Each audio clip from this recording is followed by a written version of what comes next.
बैल विक्रीला येत होते किंवा म्हशी विक्रीला येत होते त्या आज पूर्णतः त्याला गिराईक नसल्यामुळं विशेष करून पुरेशी खाटीक समाजानं हा व्यापार बंद केल्यामुळं आज इथं शेतकऱ्यांना त्या विकताना गिराईक समोर नाही आहे।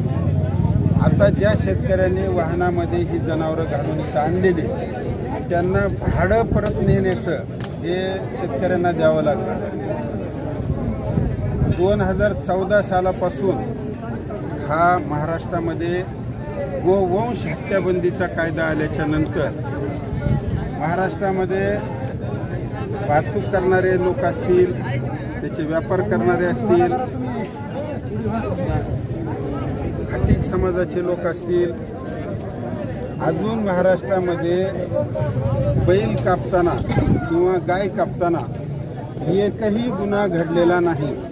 जे सगळे गुन्हे दाखल झालेले ते वाहतूक करताना ॲनिमल क्रुएलिटी ॲक्ट या कायद्याअंतर्गत हे गुन्हे दाखल झालेले आणि यामधून मग महाराष्ट्र सरकारनं जे गोरक्षक नेमलेले बजरंग दलाचे लोक असतील, तुमचे RSSचे असतील, विश्व हिंदू परिषदेचे असतील, जे हिंदुत्वाचा ठेका घेतलेले त्या हरामखोरांना मला विचारायचं आहे की आज आम्हाला फवारणीचं काम आहे, आज आमच्या समोर लेकरांची फीस भरायची आहे, आज आम्हाला दवाखान्याचं काम पडलं आहे, आम्ही जे हे पशुधन आमचं होतं की पशुधन म्हणजे ज्यावेळेस का बिरडं फोडलं जातं आहे जनावराचं तर आमचे पारंपरिक खाटीक जे होते ते आम्हाला आमच्या आजोबा पंजोबापासून ते पैसे शेतकऱ्याच्या घरी येऊन देत होते।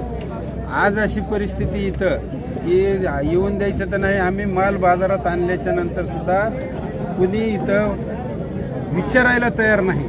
ज्यांचे आमचे पिढीजात ज्यांचे संबंध होते ते पण आम्हाला बोलायला तयार नाहीत, कारण त्यांच्या वाहनवाल्यावर म्हणा, जनावरं भरणाऱ्यावर म्हणा, यांच्यावर गुन्हे दाखल व्हायला लागलेत। म्हणून त्यांनी हा टोकाचा निर्णय घेतलेला आहे। ही परिस्थिती अत्यंत गंभीर आहे।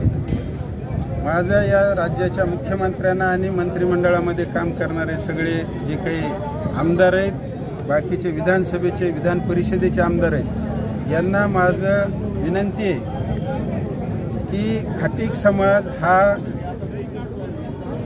बैल कापणारा जो कापणार आहे त्याला काही शिळी कापायला अवघड नाही, जो बैल कापणार आहे त्याला मेंढी कापणं अवघड नाही, शिळी कापणार आहे त्याला कोंबड्या कापणं अवघड नाही, किंवा इतर कोणताही प्राणी कुत्रे मांजरं कापतील ते त्यांचा कसाही प्रपंच होईल।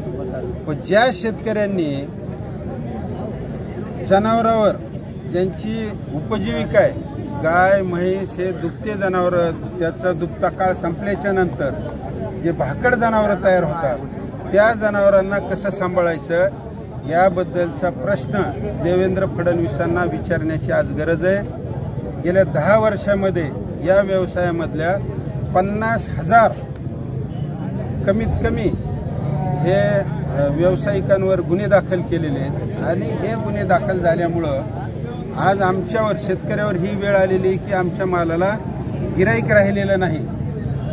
जर का देवेंद्र फडणवीसांनी हे जर का गंभीरपणे जर का नाही घेतलं तर उद्याच्या बाजारामध्ये आम्हाला हे बाजारात आणण्याच्या ऐवजी जिल्हाधिकारी कार्यालयाच्या समोर नेऊन हे जनावरं जिल्हाधिकारी कार्यालयामध्ये सोडावे लागतील।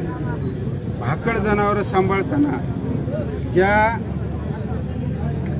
हे जे हिंदुत्वाचा ठेका घेतलेले जे हरामखोर आहेत यांनी मायबाप त्यांचे सांभाळायला वृद्धाश्रमामध्ये पाठवलेत, त्यांच्याजवळ नाहीत। इथं मी अनेक जिल्हाधिकारी असतील, मोठे अधिकारी असतील, हे जे कायदा राबवायचे